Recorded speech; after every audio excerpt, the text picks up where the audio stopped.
Hello, everyone. Welcome to the Game Junk Podcast, episode 215, recording on Monday, December 9th, 2024. My name is Frank. My name is Sean. My name is Andrew. And I am again recording from an undisclosed location. People are saying something's up. Maybe nothing. Maybe something. Maybe you'll find out one day. But it's a Christmas miracle. We have a new game to talk about in the 9th day of December, and it's Indiana Jones and the Great Circle, the Microsoft first-party game of the year, if we're not including Black Ops 6. So, Microsoft has had a rough year. We've all played it. We're all going to weigh in on at least the first few hours of Indiana Jones and the Great Circle. And just to confirm, none of us paid for early access, correct? Correct. That is correct. Now, I did not. I was just going to say, in your guys' sphere of the internet, I almost feel like this game's getting more hype than Call of Duty. And more people are surprised by it and jumping into it. Maybe not more than Call of Duty, but the hype level seems higher to me than I would expect. And I think people were, or maybe it's just our age bracket, that grew up with Indiana Jones, but it seems like there was a lot of hesitation, thinking oh man, Microsoft's going to screw this up. And then when the reviews came in, everyone was like, oh, okay, I'm gonna actually check this out. And a lot of people seem to be checking it out. Are you guys kind of getting that same vibe? I'm getting the vibe that it's getting very good reviews from the Metacritic, people on the Discord. I think it is the big Microsoft release for the year, unless I'm forgetting something earlier in the year.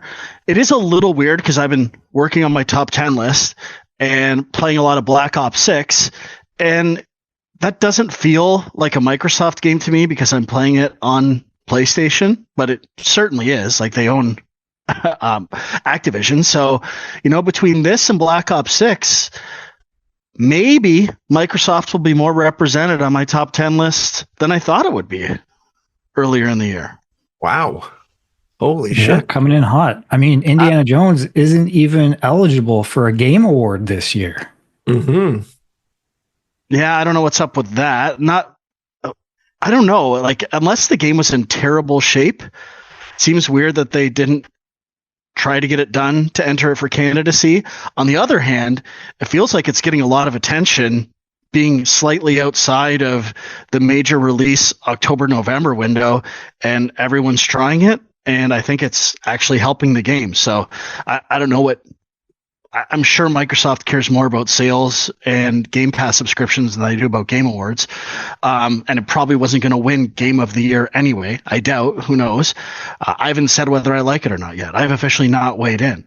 I just said potentially weighing Game of the Year top 10 list. And it is getting a lot of attention. And we talked about it a bit previously. The cinematic trailers and cutscenes we had seen before, I thought they looked terrible, to be perfectly honest. I thought the obvious, I'm not at home, so I can't do the choo-choo on the soundboard, but I mean, that stuff seemed like cringeworthy and meme-worthy. Even some of the combat felt that way from how they edited the trailers. So I was interested to see how it translated to an actual game experience.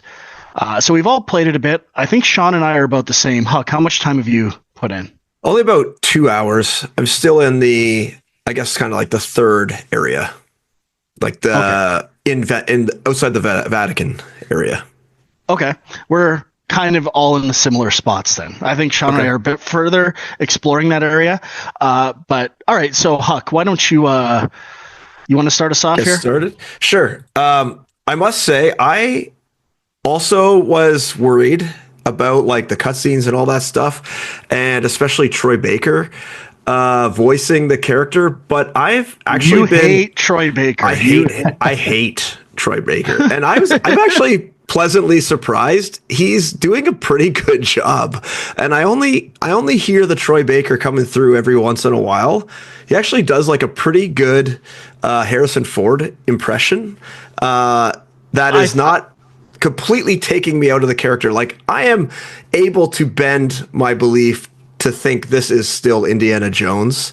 But so that was a big surprise for me, actually. I thought for sure I would hate this game just because of him, but I'm pleasantly surprised. I'm really impressed with the pacing so far, and it is a stealth heavy from what I've done so far, but also it's linear, but gives you a little bit room to explore, but not too far. It's like that perfect middle ground of giving you a little area to explore, but not a huge area, so you get overwhelmed. Now in the second area, when I saw there was like 50 something notes, I was like, there's no way in hell I'm finding all these notes. I just gave up right away. But I do like the like diegetic map that you have and how they lay out the journal, and it feels like there's going to be like I kind of only ran across one puzzle so far, if you don't count like finding keys as a puzzle, but the one where you have to like replace the things in the case.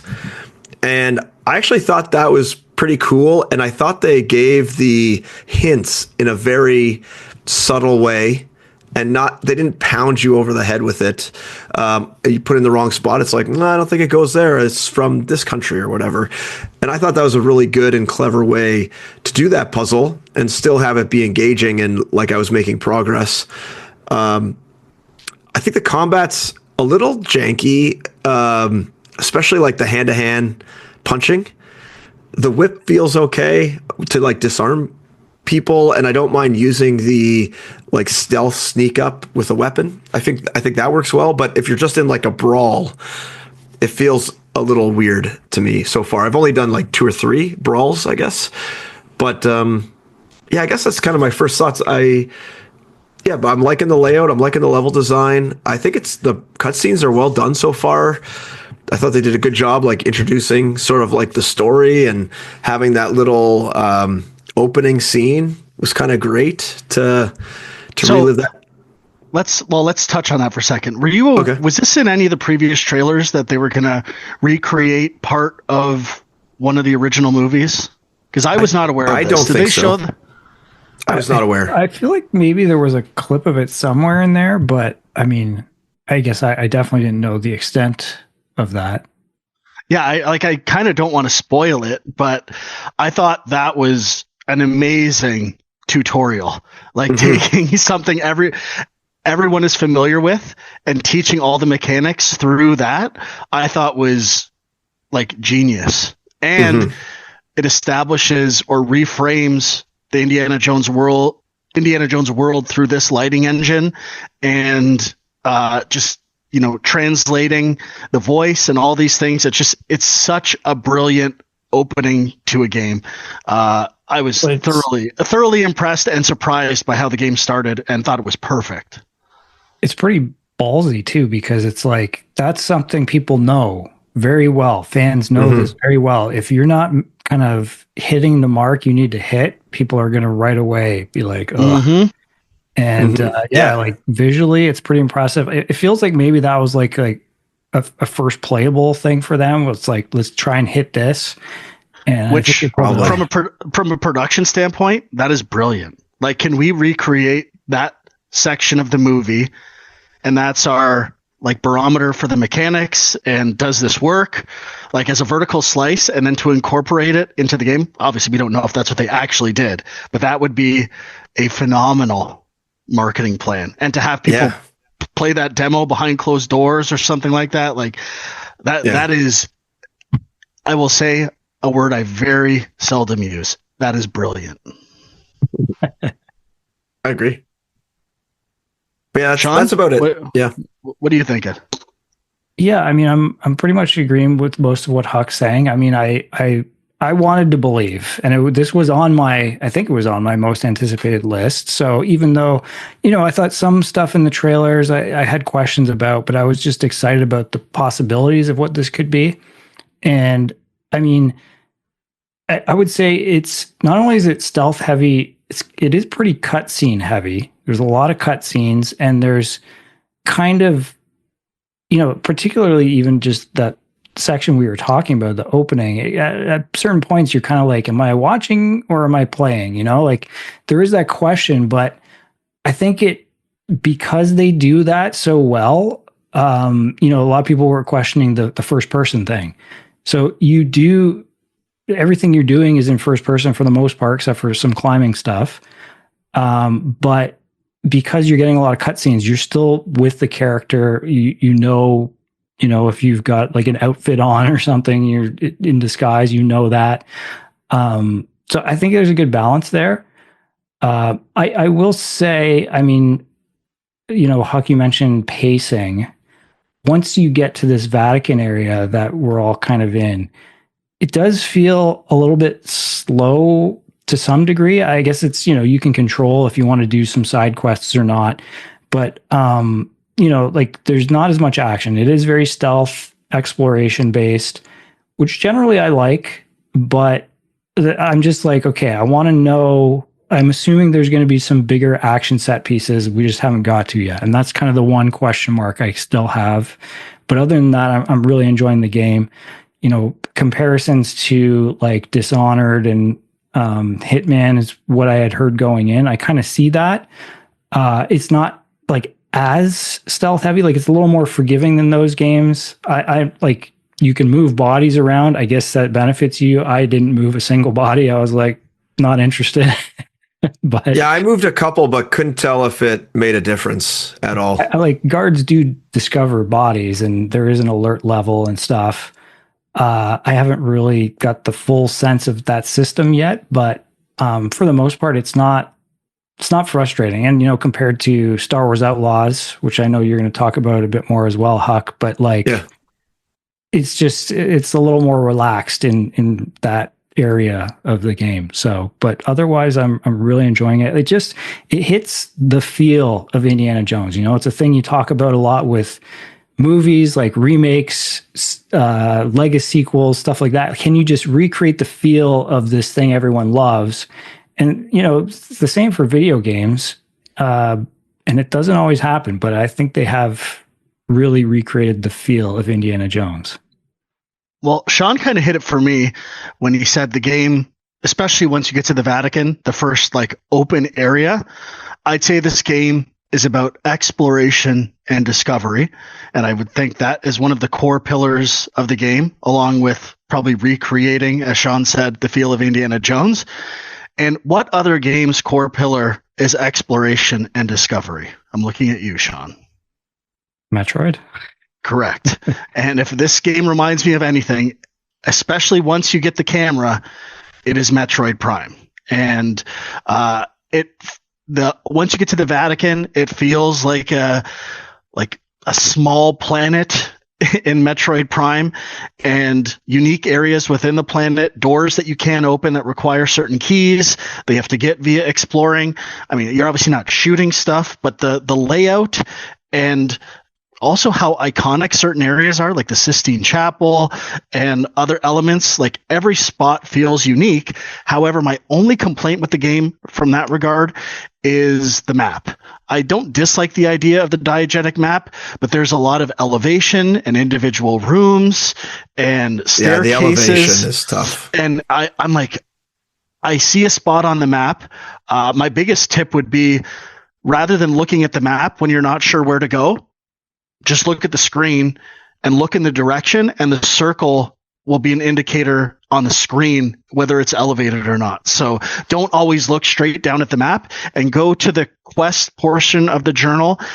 If you highlight different sub quests or mysteries and stuff like that, it'll highlight general areas on the map. So when you're exploring, if you just go down on those, you'll be able to see what's close to you, what's worth investigating, so you're not backtracking too much. I think the only way, I don't think there would be a good way to solve that though, with how they do the map of it, like an actual physical in-game map.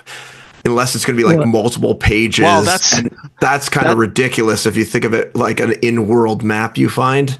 Like, unless it's like multiple maps that you pick up. So of different floors. You have like a bigger area, and then it's like you're in this building. Now you have a map of this building. Oh, okay. So you can flip between them, but this has been solved in Metroid Prime, where you have a 3D rotatable map. Yeah. Now they do not want to do that because it doesn't, I don't think, recreate the feeling of Indiana Jones, but that Right. would solve a lot of these problems. So I'm kind of on the fence with this because I don't find the map to be that functional thus far, but I'm also still getting used to it. And if anything, I would have liked maybe just to maybe blur the lines or help a bit, some kind of trail or path in the level to kind of help you out a bit. Yeah, that's probably my biggest complaint is like, I can deal with the map, but the thing is the on-screen markers are only there when you have the map out and like for a few seconds after you put the map away, I think. So it's kind of like I just found myself like walking around with a map in front of my face a lot of the time. Yeah, and then looking down, looking back up, and it's like you're not really taking in what's around you. I don't know. I would give up the immersiveness. I'd rather have like a little bit of a HUD element just on the screen than have to have this stupid map in front of my face. I mean, it's not completely gone. If you hold up the map and do the quest, you get an orange circle that's part of the HUD. So if they were like, no, we're doing no HUD, everything is diegetic, then I'd kind of understand, but they are, making exceptions for some things in the game. Either way, go ahead. Just on the map, I think they did that intentionally though, because when you pull up the map and are looking straight ahead, the map's actually too low to really see. So you are meant to see the like HUD icons in the world. So I think it's meant to be, this is like your breadcrumb trail. And then if you want to look down at the map, you have to physically choose to do that. And I think that's intentional. I don't think there's like a flaw there. And I think it works pretty good in that regard. Because if I just want to quickly open up that map, I don't really have to like interrupt what I'm doing to then see kind of like that HUD element and be able to go in the proper direction and not be able to see anything else in the world. You know what I mean? Like, the map doesn't really take up that much space when it's in its first initial kind of low area. Yeah, I can still see the horizon. I can still see the enemies. I could possibly see some stuff. It's a bit of a compromise, and like it's not the worst, but yeah, I still feel like my view is kind of blocked a bit, and I'm not really looking at, if there's a guard right in front of me, I might miss it because I'm like looking for the icon or I'm looking at the map. But yeah, I might, if I was indie, I might get a paper clip and clip that map right to my face. So I'm walking around with the map right in front of me. But just where we started with this was Sean saying, I find myself looking at the map rather than taking in the scenery and information in the game. And I got to say, this game looks absolutely amazing. And specifically, the lighting and the lighting engine is so good. It feels like cinematic lighting. Like some games are overlit to a degree, which I don't care. I like it. Like The Last of Us, I think of the subways with the red lights and using lighting to do pathways. This game is mostly using simulated natural light, and that makes it feel like a movie. There's some cinematics where you're in an office and the scene is being lit through a window, and it like feels like a movie, like actual cinematic lighting.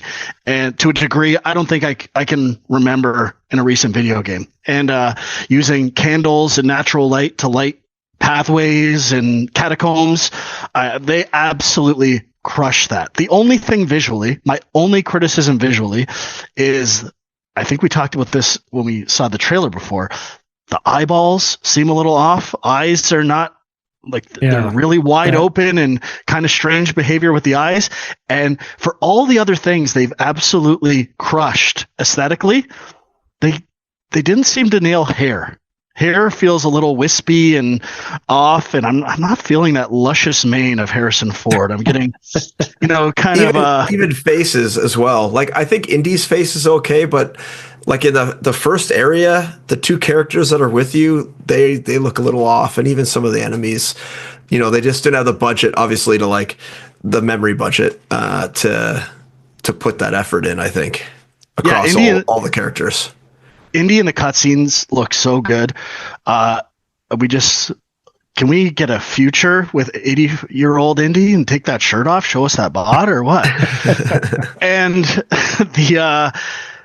the character I think Huck is referring to, this is going to get into spoiler territory, but Alfred Molina's character, I'm like, is there something where they don't have the rights to use Alfred Molina's likeness and they're doing an approximation of Alfred Molina in that cutscene? Because it feels like they should be able to achieve something closer than this. And I'm like, I don't know what the rules are for likeness in games and those kind of things. And either way, I don't disagree, but I still think the models technically are pretty great, especially Indy's. Marcus Brody is okay, and I don't know which other characters are going to show up, but I mean the typefaces and like location updates. I love using the camera. I don't know if you guys are using the camera much in the Vatican.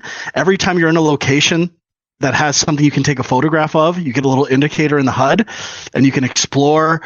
And I just found out about the camera icon because in Metroid Prime, you would scan everything. I'm like always scanning, scan this. So I like that it's kind of a little more obvious where I should be scanning and where I shouldn't be. And I was not expecting, after the first two sections of the game are very linear, to get to the Vatican City. And it's like a huge area with at least 7 or 8 side quest type puzzles and things to do so far, and I'm finding myself doing all of them. Like I'm trying to do everything, and I think they really crushed it. Even the section at Marshall School, I found a lot of subtle but great Easter eggs to the Indiana Jones franchise. I'm thoroughly impressed with this game. I was definitely not expecting it to be that good. My one other thing where I disagree with you guys a bit, mostly Huck, I actually like the feeling of punching in combat. Like it felt better than I thought it would. Like the thumps of the punches. Yeah, the audio is actually really good. Yeah, I would agree with that. Yeah.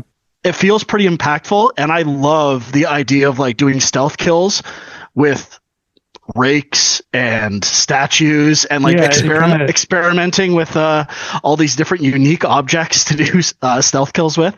It kind of captures a little bit of the comedy of Indiana Jones too, where it's like you're smashing people over the head with different things. And and his improvisation is a staple of that character, obviously with the gun sword sequence, and I think they've really done that well. I have used the gun once. It felt pretty good, but it was very brief.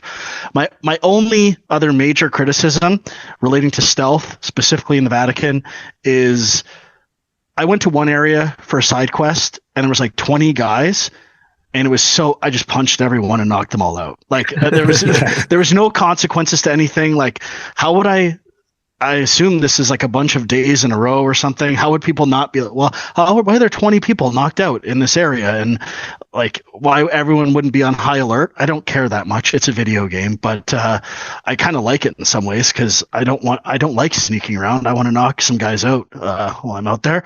And so, but also some captains recognize your disguise and some don't. And I so far can't tell who I can walk in front of and who I can't, or what the rules for that are. Maybe I'll figure that out. I've only spent about 2 hours in the Vatican, and not all of the areas have that mechanic. But other than just on that, they do, like, there's certain areas, if you're in, it'll say, hey, your disguise won't work here or whatever. But like somebody recognized me when I was just kind of out running around, and I thought maybe it was because I was running. That was like a suspicious action or something. I couldn't really tell. Yeah, the only other super nitpicky thing, that items, if you're full in your inventory and you hover over them, they don't highlight. And I'd rather they highlighted, and like it tells you your inventory's full, but I'd rather they highlighted with like red or something like that, so that I'm like, I know what I could come back and pick up later, because sometimes I'm not quite sure what it was. There's like, you open up a crate with the whip and 20 things fall out, and just kind of getting a sense of whether it's worth it to go back there or do something. All minor stuff though. The menus are great. The aesthetic and polish of capturing Indiana Jones, not just in the cinematics and lighting, but menus, typeface, sound design, all really good. So I think this game is amazing, and I cannot wait to platinum it on PlayStation next year. The other thing I just want to touch on is I was worried when I saw, you know, the Bethesda logo, and I'm like, oh gosh, it's going to be like pick up everything, but it's really it just highlights the items you can interact with and the stuff you can collect, and that's it. And I think that was such a smart decision not to like throw in all this extra crap that you might need to not pick up. I don't know why you would do that in this game, but as soon as I saw Bethesda, I was worried that it was going to be some collectathon of getting tons of random crap, but they didn't, and I think that was a great decision not to do that. It wouldn't have made sense. So who's the developer again? Is it Massive? Machine Games, I think. Machine Games, like Wolfenstein people. Yeah, and did like the last two Wolfensteins and the VR. And I think on the Discord this came up, but I agree.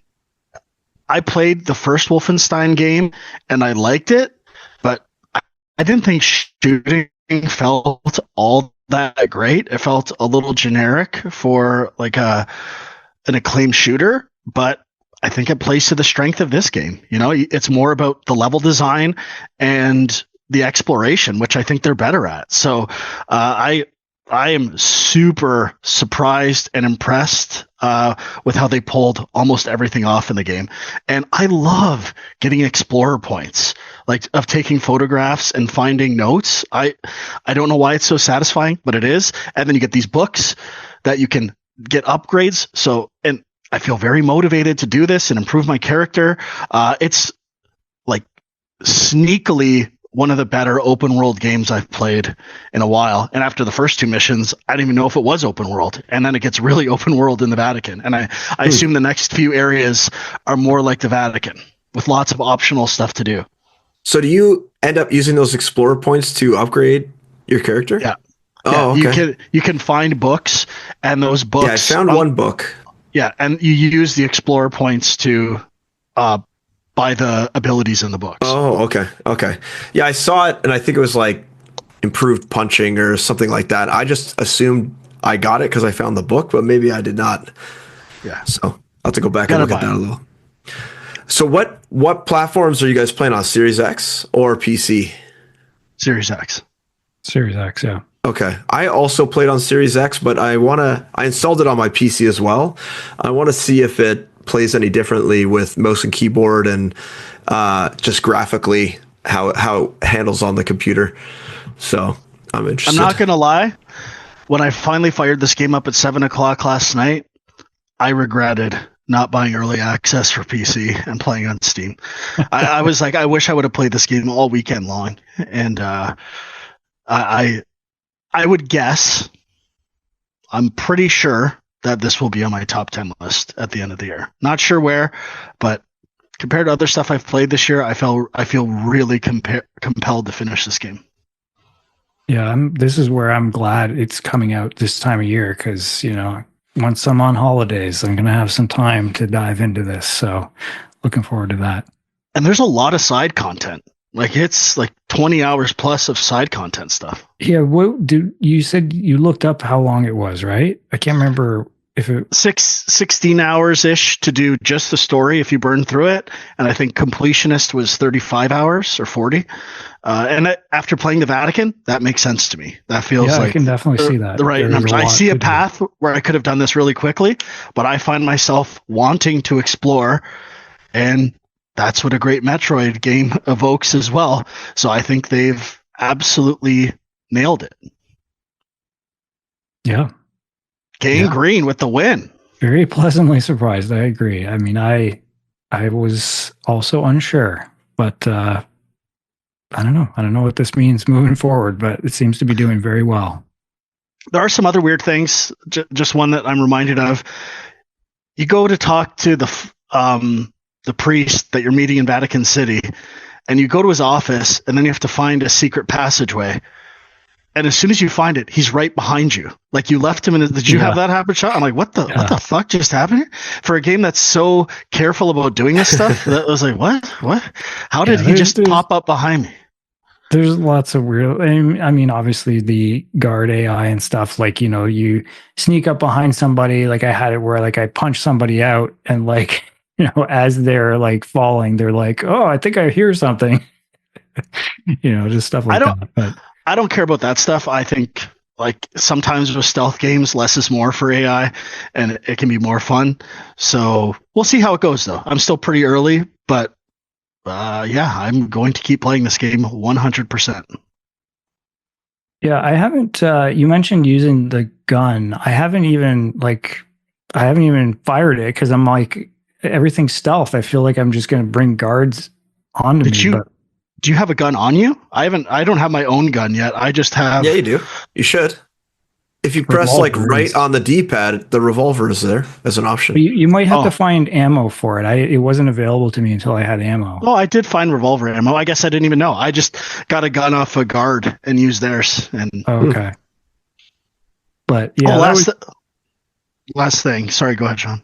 well. The one time I actually kind of had a elevated alert level or whatever, and there was like 10 guards coming after me, and I was just kind of in a stairway, just punching them out as they came down, and then after a while it just stopped, and that was it. I was done, and the alert level went back down. So I think there are probably some things like if you need to advance the story or do something when it's at an elevated alert level, you probably can't do those things. Maybe that's the one kind of drawback to alerting guards, but other than that, it doesn't really seem to make a big difference. Are you guys playing in like standard aspect ratio or cinematic, which is like a super widescreen presentation, like the movies? Standard, I think. Yeah, I think I just picked regular widescreen, whatever that was. I kind of just took all the default settings of like player difficult, like game difficulty, and the cinematic settings. So I think it was widescreen. I started standard and then switched to cinematic, and I'm liking cinematic. My only a positive and a negative, absolutely love the opening menu screen with just the mountain and how the game starts. But the title reveal of Indiana Jones and the Great Circle, like what's happening in that cutscene when that gets revealed? I thought that was like, what? This is what you decided to show the title for? It was a weird place. I was trying to think of where the titles are in other Indiana Jones movies, and I was like, is this like referring to something that was in another movie? But yeah, it was weird. Does it happen when you get to the Vatican? I don't recall seeing it yet. He's getting he gets knocked out or whatever, right? And then as he's falling down, it says Indiana Jones and the Great Circle. Does that sound right? I must have missed it. Yeah, it's like a weird. It just doesn't, build to something big. It feels like a weird throwaway kind of. Oh, here's the title. But yeah, I mean, in Indiana Jones movies, it's never on like a a big thing. It's usually in an environment. But even the one they picked for this felt a little off. But very minor nitpick. It looked right. The titles looked great, but yeah, it's really good, really good. Okay, anyone have anything else they want to add to Indiana Jones and the Great Circle? Nope. No, but I'm sure we'll be talking about it some more. Okay, let's get into some other stuff we played then. Sean, do you think we should talk about Marvel Rivals first or Skydance's Behemoth? I mean, Marvel Rivals, probably more people are playing. I don't know if I have that much to say about it, but. So we had seen Marvel Rivals a while ago in it might have been a Nintendo Direct, I don't remember exactly. And I thought it looked okay. It looked a little generic to me, and the art style wasn't really landing. There is a big difference, let's just say, between Indiana Jones and this Marvel game. When I saw streamed events, they didn't do much for me, but they are absolutely popping off of my OLED. They look so good. The reason I checked out Marvel Rivals is because Dax had played it and he said he was just loving the art style. And I'm like, really? I didn't think it looked that impressive when I'd seen it before. And when I fired it up, the menu where you select characters, that main menu, and each card like animates out of the card, I thought was so impressive. And the character models and designs are the best Marvel designs I've seen, I think, in any game. I love them. Like Punisher, Hulk, Bruce Banner, Wolverine, like new takes on these characters that I haven't seen before. Thor looks awesome. I've just, been really impressed with the artwork, and that's really why I tried it out. I mean, it's kind of scratching a bit of a Concord itch for me now that that game's done. But I will say I've not mastered the learning curve for this game. It's kind of fun, but I really don't know what's going on. And I get shredded pretty easily while I'm playing. And I'm just trying to figure out some strategies while learning the ropes. And it's not going that well. Sean and I played together. So, Yeah, I mean, I don't. It's I've dabbled in some of these games, a little bit of Overwatch, a little bit of I tried what was the Valve one called? I can't remember now, but Team Fortress? no, Yeah, what happened to that game? it seemed like it was releasing and now nobody's talking about it, but Deadlock, was that it? Yeah, Deadlock. Is it still in beta? Like, do people still play it? I don't know. Like, it's still out there. I don't know if it's officially released or not. I thought it was, but anyway, yeah, like I guess I do kind of like these types of games a bit more than just straight up like deathmatch type stuff. Like, I like the team strategy stuff. It's just tough when there's like so many characters. Like, how many are there? Like 30 or something? At least, yeah. And it's like you kind of got to try a few out, maybe find one that you're kind of starting to like. But then as soon as you try it out against, a certain team, they might know exactly how to take that character down. And you're like, okay, that's not working. So you really kind of got to have a good knowledge of it, like a bunch of them, I think. Or like a team that really knows the strategy for exactly who you're using. And it's tough when you're just starting out, but it was fun. I just probably Jeff the Shark is awesome. Squirrel Girl. Yeah, some of the quirkier characters are fun in there, and even just having the Punisher, that's not really a character that's in a lot of video games that I can think of. So, and he's hulking, and his face paint is so good.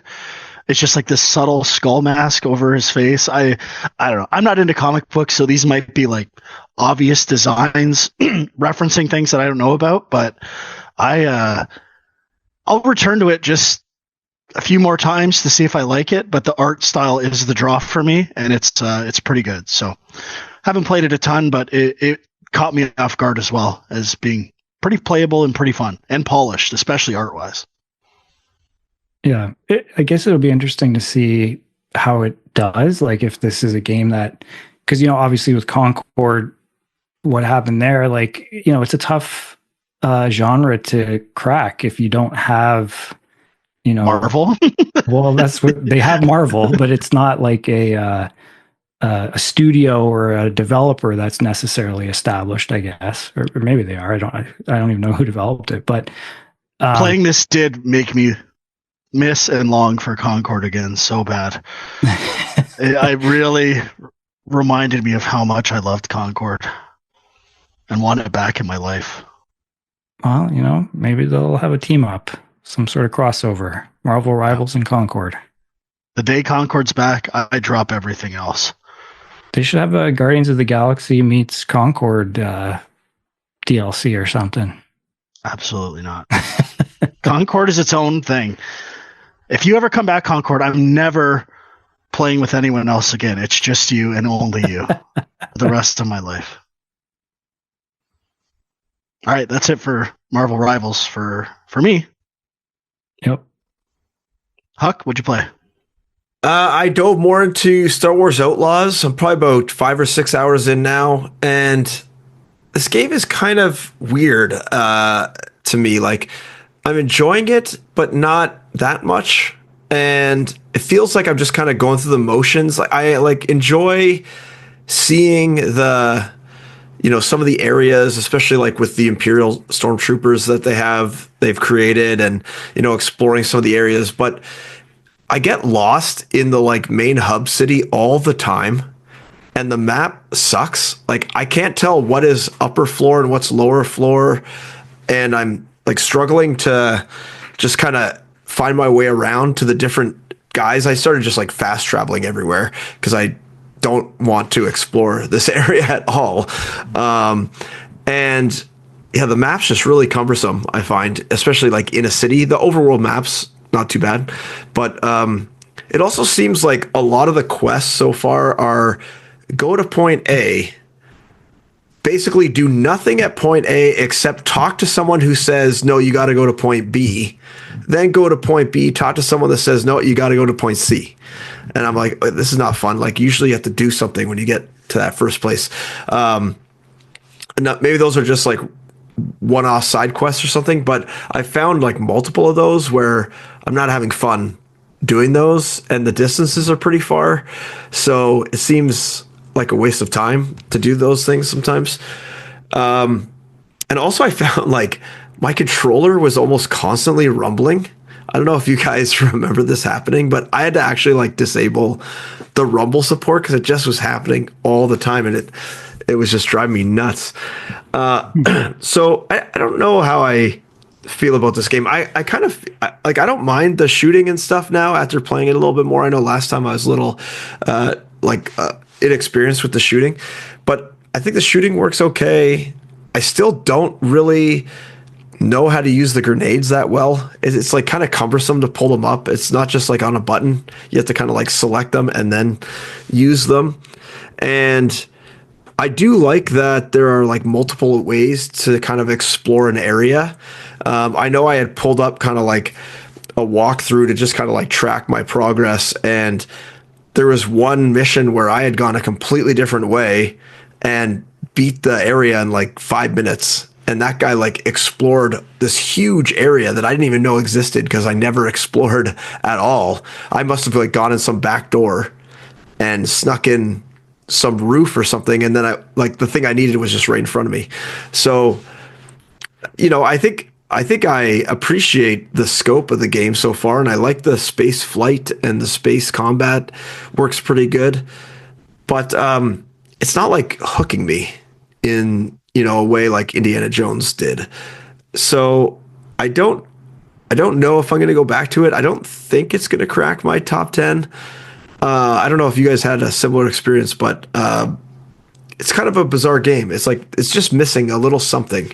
Maybe it just doesn't feel quite Star Wars enough or something for me, but it's just missing a little something.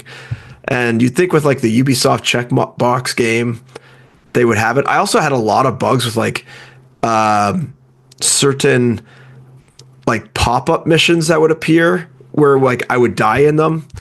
And then when I went back, it was like completely reset, but not totally. So there'd still be like certain aspects of the like procedurally generated mission still there, but I couldn't actually do the mission anymore. And then I would leave and come back, and then it would like reset properly, and then I would be able to do it again. So that was kind of weird that you just like completely get kicked out of one of these procedural missions if you fail it completely. There's no checkpointing. So just like a few weird, almost like, I don't know if they're bugs or design decisions, but certain things are not flowing right. Something's off. I can't really put my finger on it, but there's something off with the game that is not making it like a really compelling game to go back to. So those are my thoughts on Star Wars Outlaws.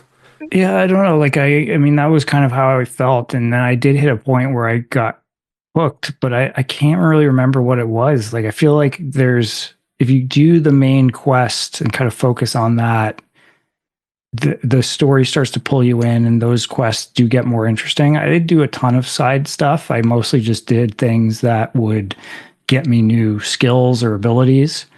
I kind of focused on that stuff, but yeah, I mean, it's weird because it's like, I feel like the reason a lot of people stayed away from it, or a lot of criticism, was it's like, oh, it's another Ubisoft game and it's just one of their open world games. And I feel like it doesn't totally feel like, Assassin's Creed. Like it does have, you're out exploring and just something happens and now you're in like some new quest, and it's a little more organic, but there are still fetch quests and stuff. And I agree that the cities are a little bit confusing to navigate. So, I mean, everything you're saying is like, yeah, I hear you. But did you finish it, Sean? Yeah, I did. Okay. I don't want to be the guy to be like, keep playing, it gets better, because it may not for you, but at some point.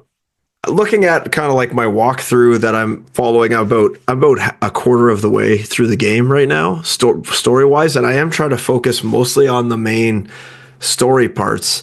And I'm kind of at I just traveled to like the next planet.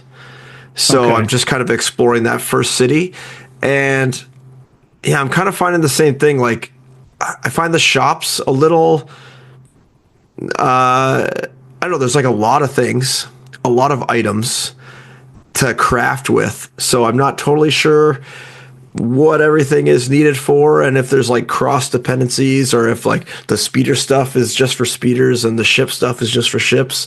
So I haven't really like nailed down if what I can sell and what I can keep, and what I should be upgrading. I'm just kind of like upgrading whatever I have available to upgrade, kind of thing.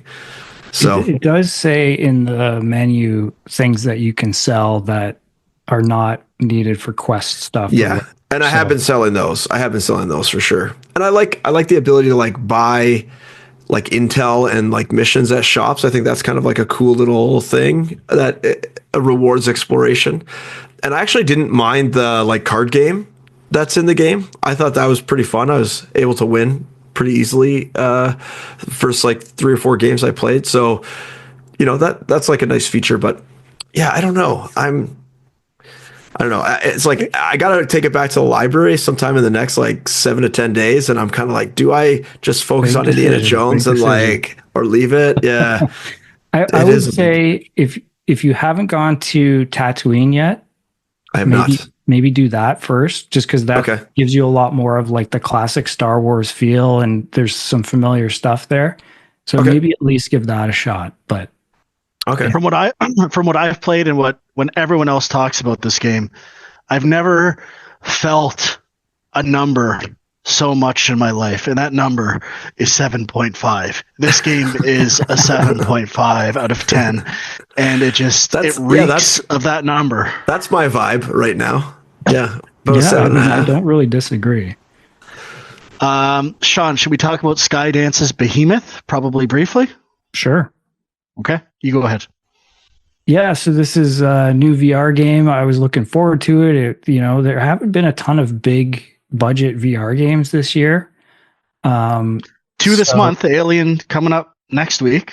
Yeah, and I guess Batman is there as well. But I was looking forward to this. It kind of I was a little worried that it seemed like it might be leaning into like the Souls-like side of things, but I wasn't sure. And I didn't play that much. I didn't even get to the first Behemoth, so I don't know if I can really fully weigh in. Neither did I, Sean. Don't feel bad. But it did feel so. I thought it looked. You saw the Behemoth, though, right? Yeah. Yeah, me too. Like we've encountered a Behemoth, we just haven't like fought it or taken one down yet. Yeah, and so the idea, like I guess it's had some comparisons to Shadow of the Colossus as well, where it's like these big beasts are kind of what the game is built around. But I think it looks quite nice, and it kind of was reminding me a bit of like the Horizon VR game in the sense that it's like you kind of go through an area for a bit, you explore, maybe pick up a few things, maybe there's a puzzle, and then you get an area with some enemies, and then you fight, and then you move on and kind of repeat that process. It's not like a big open world. It's not quite like a Skyrim or something like that. It feels like a little more linear and sort of like contained encounters. And the combat was okay. I was a little bit like the first guy that I don't know if you got to the guy on the bridge, Frank. It's kind of like the first maybe kind of hard sort of mini boss type guy. I don't think so. It was like I was just like he was blocking everything, and then eventually I just kind of got him to the edge of a bridge, and he just fell off, and I was like, okay. But like I don't know if I don't know if that would have been like a really tough fight or not. I wasn't really fully getting the sense of that.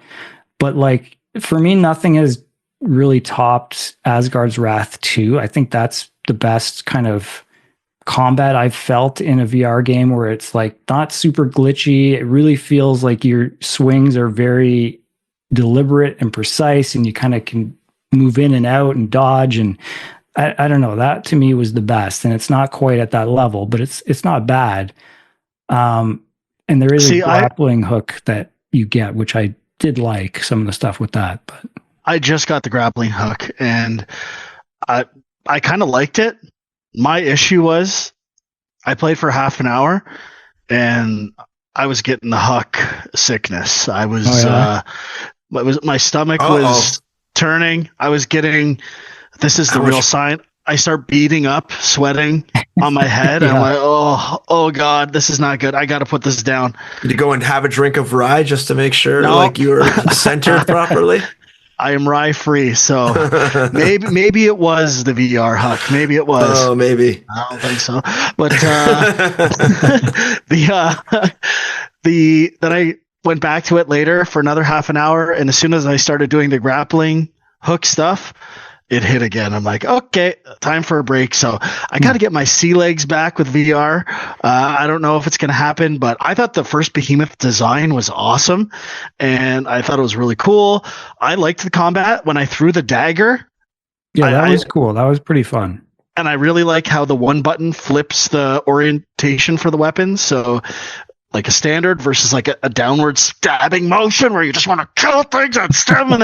I think it is the same developers as Walking Dead Saints and Sinners, right? I was about to say the combat reminded me of that game where like you stick a sword in someone that's like stuck in there. You got to pull it out, which that game has. I was going to say you should try that game a bit more if you like the idea of jamming something into something's head and then just trying to pull it out and squishing it like, oh God, get out of the head. And then just chopping arms off things, just fun stuff like that. But it was pretty good. Polish levels pretty high. Did you open the scroll, Sean? The scroll on your chest? Oh, yeah. That was surprisingly satisfying. I like the scroll. I don't know if that would get annoying to have to do over and over again to look up certain things, but it will. But yeah, it's cool. I found that actually having to click with the trigger rather than pushing with your finger, have to, that was a little weak, but they're kind of establishing a universal language for VR games now, and I'm starting to get better at it. I'm still on a bit of a learning curve, but they're finding inventory spots on your chest and attaching weapons, and everything is kind of adhering to somewhat of a standard, and that's helping me play lots of these different types of games when I just jump into them briefly. So that's good. But we'll see if I continue with it. I kind of want to, but I don't know if my stomach can handle it. Yeah, I mean, I hadn't. Are you playing on PSVR too? Of course. Are you? Yeah, I mean, but now I'm in this place where I'm like, anytime a VR game comes out, if it's multi-platform, I'm like, I don't know, what should I be playing it on? Because PSVR 2 generally looks the best, and you don't have to worry about your battery dying, but that's the biggest thing.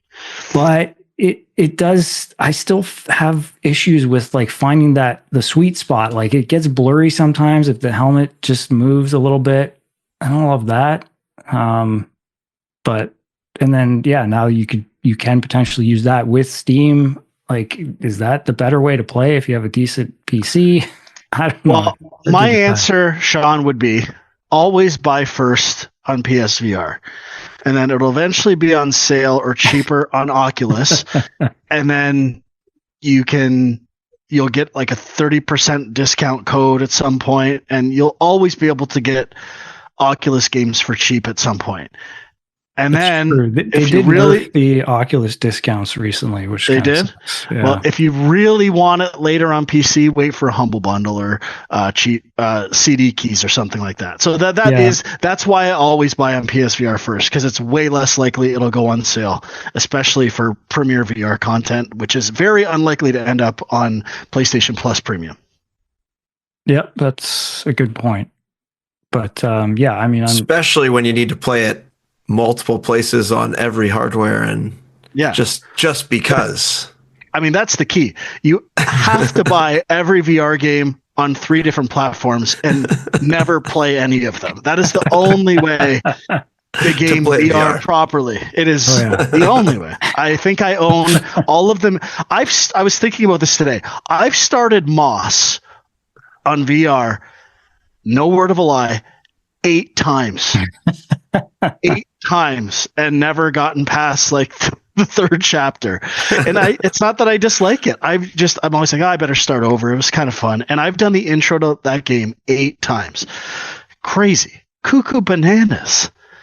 Yeah. I mean, there's lots of games I own on like 3 platforms, but yeah, I'll probably, play it a bit more for sure. But one other thing that was not the best was the climbing felt a little off. I don't know why.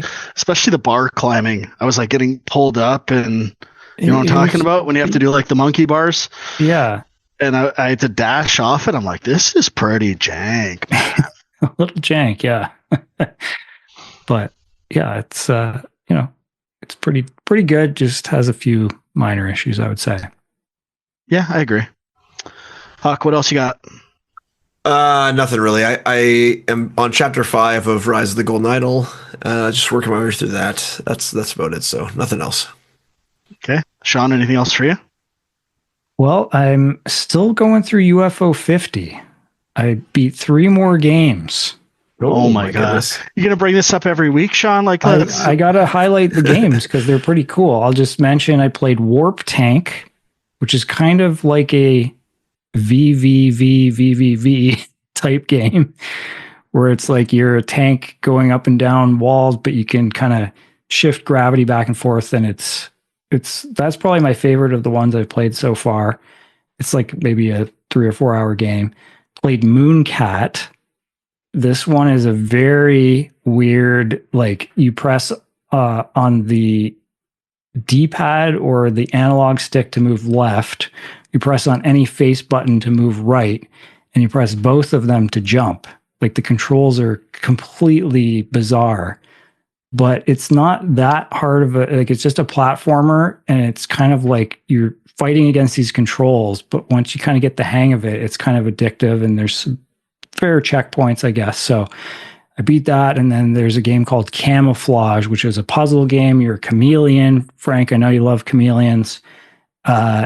You hit the button to take the color of whatever square you're on, but if you're the wrong color and is it a frog? I don't know what it is. Some other animal sees you, you'll get eaten.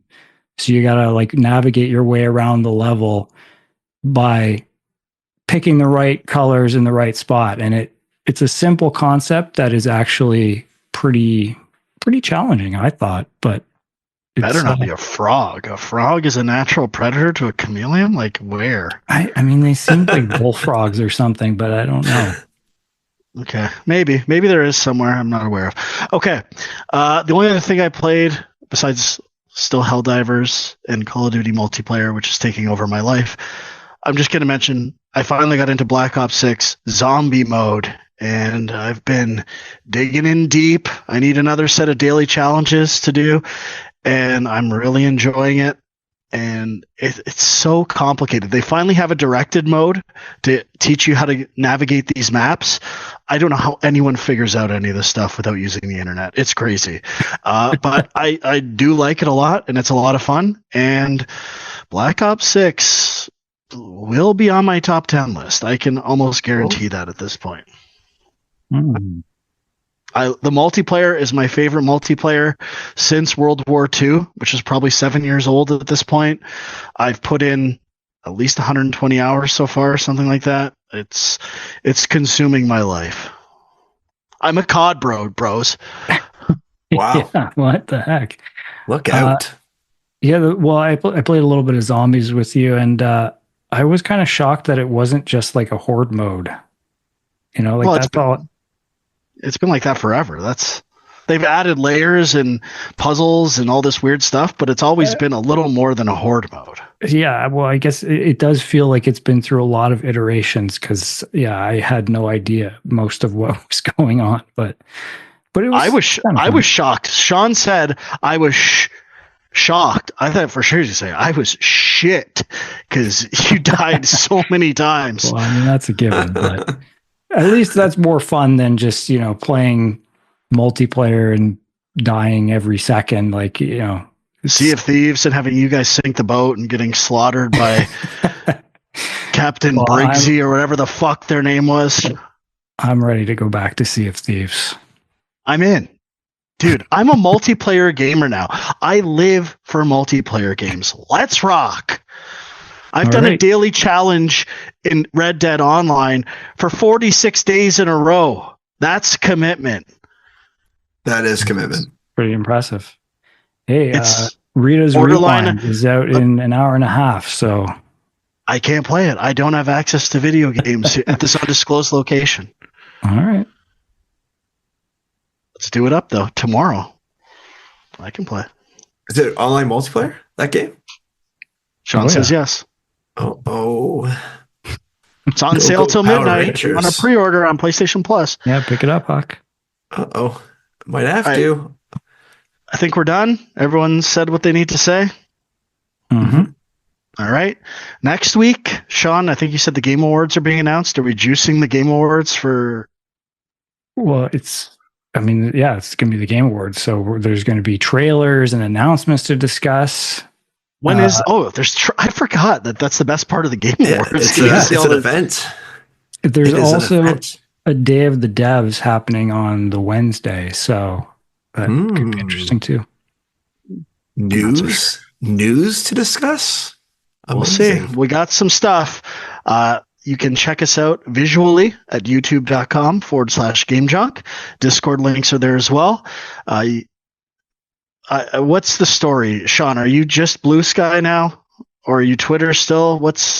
Give your information. Well, we're on Twitter, Threads, and Blue Sky. I'm not really responding or interacting too much on Twitter these days, but still posting to all three. So wherever you are, okay. Game Junk podcast, or you're Film Junk. I'm Film Junk. Game Junk podcast also is on there. Okay. Huck, anything you want to promote? No. There you have it. All right. Thank you for listening or watching. We'll see you next time. Bye-bye.